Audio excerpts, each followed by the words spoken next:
नमस्कार, स्वागत है आप सभी का न्यूज 24 मध्य प्रदेश छत्तीसगढ़ में। मैं हूं आपके साथ ज्योति सिंह। छत्तीसगढ़ से जुड़े बड़े मुद्दों को लेकर हर बार की तरह आज भी हमने कोशिश की है कि ये आप तक पहुंचे ताकि इससे जुड़ी तमाम जानकारी आपको हो सके। अगर हम बात करें छत्तीसगढ़ की राजनीति की, तो राजनीति में छत्तीसगढ़ में बीजेपी में कद्दावर नेता बृजमोहन अग्रवाल, जिन्होंने लोकसभा सांसद की सदस्यता ग्रहण कर ली है और विधायक पद से उन्होंने इस्तीफा दे दिया है, तो जाहिर सी बात है मंत्री पद उनका अब खाली हो चुका है। अब देखने वाली बात होगी कि पार्टी बीजेपी में अब ये मंत्री पद किसे देती है। हालांकि उपचुनाव होने हैं, लेकिन फिर भी मंत्री का नाम को लेकर कयास लगाया जा रहा है और पहले से ही एक मंत्री पद खाली है, तो इसका सीधा मतलब है कि छत्तीसगढ़ के दो मंत्रियों में किसका नाम सामने आएगा। हमारे साथ चर्चा के लिए जुड़ रहे हैं एमपीसीजी के एडिटोरियल डायरेक्टर मनोज सिंह बघेल। मनोज जी, क्या लगता है आपको कि बृजमोहन अग्रवाल को रिप्लेस करके किसी ऐसे नाम को लाया जाएगा जो उनकी कमी को भी पूरी कर सके और साथ ही साथ उस जगह को भी वो भर सके?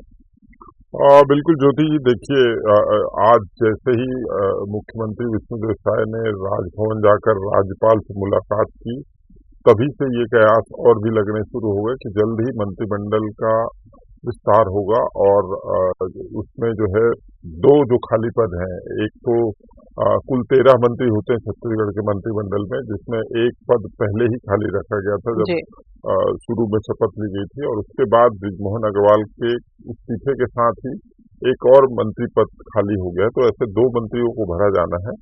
तो इसमें कौन कौन शामिल हो सकते हैं, इसको लेकर तरह तरह के कयास लगाए जा रहे हैं। अब आप देखिए कि इसके लिए जो है मुख्य तौर पे ये माना जाता है कि सभी तरह के समीकरण को साधना होता है, जिससे आने वाले समय में इसका राजनीतिक लाभ मिले।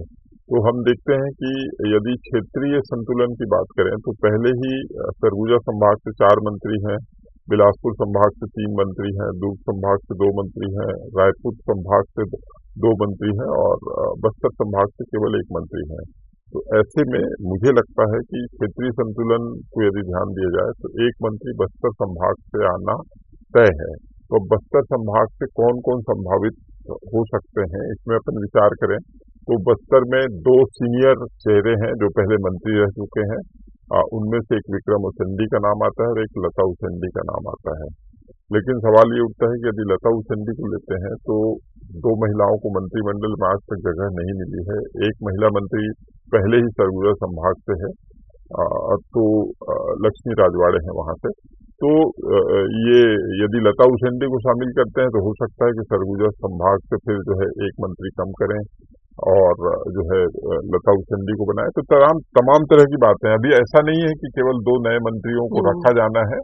हो सकता है, ये भी कहा गया था पहले जब इनको शपथ दिलाया गया था, तो परफॉर्मेंस के आधार पर लोकसभा इलेक्शन के बाद ये भी किया जा सकता है कि कुछ मंत्रियों को हटाकर नए चेहरों को भी लिया जा सकता है। मतलब मंत्रिमंडल में ही फेरबदल की संभावना से इनकार नहीं किया जा सकता है। तो फेरबदल भी हो सकता है। जिस तरह की चर्चाएं हो रही है राजनीतिक गलियारों में, उसमें ये भी कहा जा रहा है कि एक मंत्री को ड्रॉप करके और 3 नए चेहरे लिए जा सकते हैं।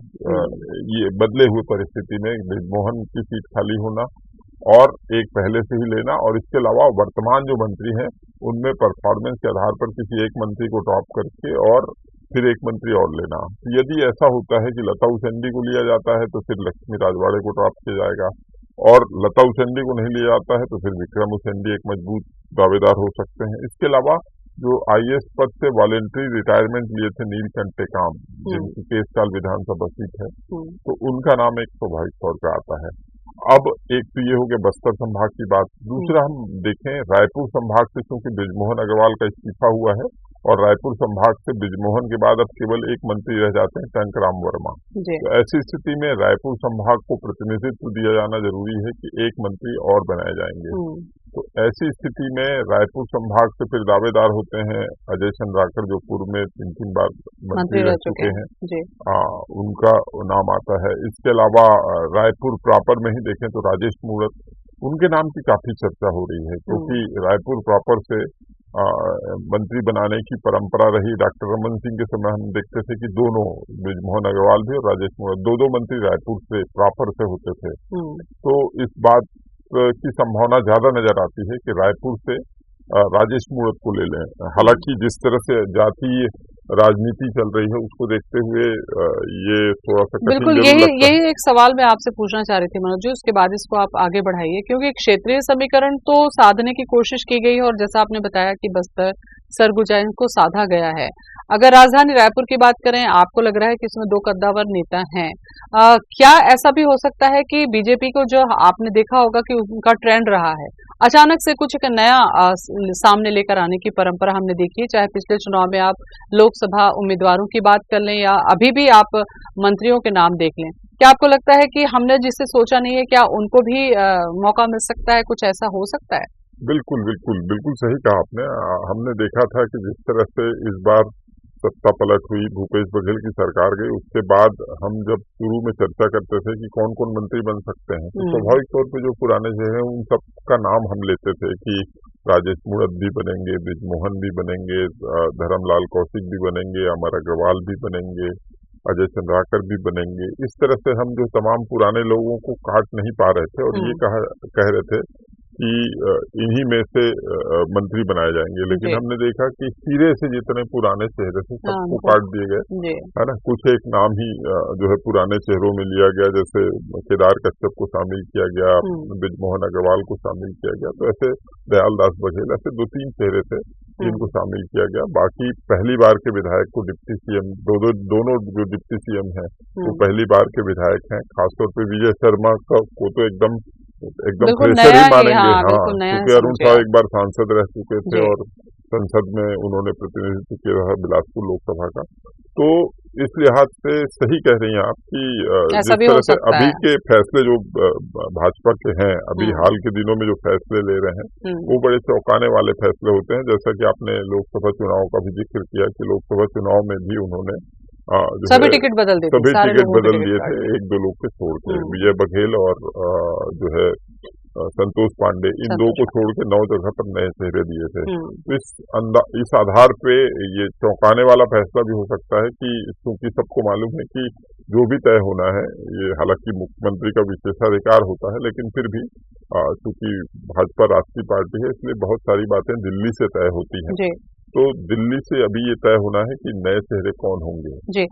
मनोज जी, ऐसा भी होता है, कई बार हमने देखा है कि जो मुख्यमंत्री की पसंद होती है, यानी कि मुख्यमंत्री के खेमे का मैं जरूर जिक्र करूंगी कि उनके पसंदीदा या उनके खेमे से जो लोग होते हैं, जो नेता होते हैं, उनको भी कई बार प्रमोट कर दिया जाता है मंत्री के लिए, मंत्री पद के लिए। आपको लगता है, क्योंकि विष्णुदेव साय की अगर हम बात करें तो बहुत ही विनम्र और थोड़े से अलग तरीके के राजनेता के तौर पर हम देख रहे हैं, तो क्या यहाँ पर उनकी भी पसंद और नापसंदगी को ध्यान में रखा जाएगा? बिल्कुल सिद्धांततः तो रखना चाहिए, क्योंकि ये माना जाता है कि मुख्यमंत्री जो है वो सबसे पावरफुल होता है, क्योंकि उन्हें मुख्यमंत्री चुना गया है। तो उनके मंत्रिमंडल में समन्वय बहुत जरूरी है, और समन्वय तभी बनता है जब उनके पसंद का जो है के सदस्य जो है वो उनके मंत्रिमंडल में शामिल हो। जी तो इस आधार पर ये जरूर है कि उनसे जो है लिया जाएगा कि मान लीजिए 2 पद खाली है, तो उनसे पूछा जाएगा कि आप जो है पहले 4 नाम बताइए, तो हम्म उनमें 2 देंगे। तो इस तरह से जरूर उनकी राय को महत्व दिया जाता होगा, ऐसा मुझे लगता है। हम्म। चलिए, तो इसी तरीके के जो मुद्दे हैं उनको हम आप तक पहुंचाने की कोशिश लगातार करते रहेंगे, तो देखते रहिए मध्य प्रदेश छत्तीसगढ़ न्यूज़ 24। मुझे दें इजाजत, नमस्कार।